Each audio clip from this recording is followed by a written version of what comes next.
السلام عليكم ورحمة الله تعالى وبركاته. نتمنى الفيديو يلقاكم بخير وعلى خير. اليوم غنقدموا خبيزات معمرين ولا بغيتو تخليهم خاويين كيجيو زوينين. المقادير: فيهم 4 الكيسان تاع الفورص، كاس تاع الفينو، خميره، كاس صغير تاع الحليب، 2 معالق تاع الزيت، شويه سنيده، وكنعجنو ما دافي.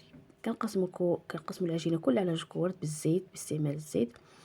الحشوه: ناخذ واحد البصله، خيزو القرعه، الكفته، نديروا العطريه، ابزار، سكينجبير، الخرقوم، تحميره، كمون، مليحه، الزيت مقطع اختياري، الكزبره ومعدنوس، والهريسه.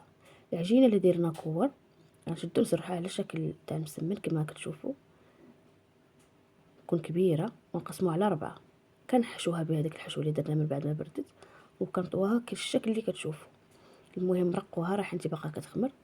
ندهنوها بالبيض، نفلحوها بموس او بزيزوار، نسخنوا الفران، ندخلوها كتجي واعره البنات. جربوها وكتليق الرندة. بسلامه عليكم.